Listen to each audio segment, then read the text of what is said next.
வணக்கம். சற்று முன் கிடைக்கப்பெற்ற மிக முக்கியமான செய்தி ஒன்று வெளியாகியுள்ளது. அதிமுகவின் மிக முக்கியமான நிர்வாகி பொன்னையன் அதிமுகவிலிருந்து ராஜினாமா செய்துள்ளதாக தகவல்கள் கிடைக்கப்பெற்றுள்ளது.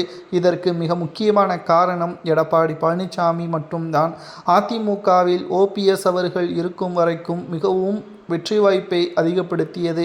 ஆனால் ஓபிஎஸ் அவர்கள் நீக்கப்பட்டு அவர் திமுகவில் தற்பொழுது இணைந்துவிட்டார். சசிகலாவும் புதிய கட்சியை தொடங்கிவிட்டார். உண்மையான ஒவ்வொரு அதிமுகவின் தொண்டர்களும் சசிகலாவின் பக்கம்தான் இருக்கிறார்கள். மேலும் எடப்பாடியின் நோக்கம் தன் பேச்சை கேட்கக்கூடிய நபர்களுக்கு மட்டும்தான் வாய்ப்புகளை வழங்கி வருகிறார். அவிநாசி தொகுதியில் முன்னாள் சபாநாயகர் தனபால் அவர்களுக்கு வாய்ப்புகள் வழங்கப்பட்டது ஏன்? தற்பொழுது சிட்டிங் எம்எல்ஏவாக இருக்கக்கூடிய தனபால் அவர்கள் அவிநாசி தொகுதியில் மீண்டும் போட்டியிட்டால் 100% வெற்றி வாய்ப்பு உறுதி. ஆனால் அந்த தொகுதி பாஜகவிற்கு வழங்கப்பட்டுள்ளது.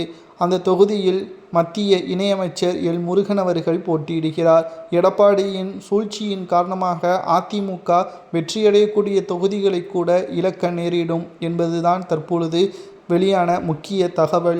இதனை அறிந்துதான் அதிமுகவின் மிக முக்கியமான பொறுப்பில் இருக்கக்கூடிய நிர்வாகி பொன்னையன் அவர்கள் அதிமுகவிலிருந்து விலகுவதாக தகவல்கள் சமூக வலைதளங்களில் பதிவுகளை நம்மால் பார்க்க முடிகிறது. அதிமுகவை பொறுத்தளவிற்கு வெற்றி வாய்ப்பு என்பது தொண்டர்களால் மட்டும்தான், மாஜி அமைச்சர்களாலோ நிர்வாகிகளாலோ கிடையாது. அவர்கள் சொகுசாக வாகனங்களில் பங்களாக்களில் இருப்பார்கள். அடிமட்ட உண்மையான தொண்டன் தான் கிராமங்கள் வரை சென்று போஸ்டர்களை ஒட்டி இரட்டை இலை சின்னத்திற்காக வீடு வீடாக சென்று வாக்குகளை சேகரிக்கக்கூடிய பொறுப்பில் இருக்கிறார். அப்பேற்பட்ட உண்மையான தொண்டர்களை கூட எடப்பாடி மதிக்காத சூழல் இருப்பதால் நிச்சயம் இந்த தேர்தல் மிக பெரிய அளவில் பரபரப்பையும் பதற்றத்தையும் ஏற்படுத்தக்கூடிய தேர்தல்.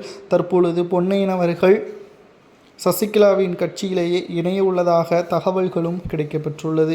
இந்த தேர்தலை பொறுத்தளவிற்கு மிக பெரிய அளவிலான மாற்றங்கள் தமிழக அரசியலில் ஏற்படும். பொன்னையன் அவர்கள் சசிகலாவின் கட்சியில் இணைவது சரியா தவறா என்பதை உண்மையான அதிமுகவின் தொண்டர்கள் தான் கூற வேண்டும்.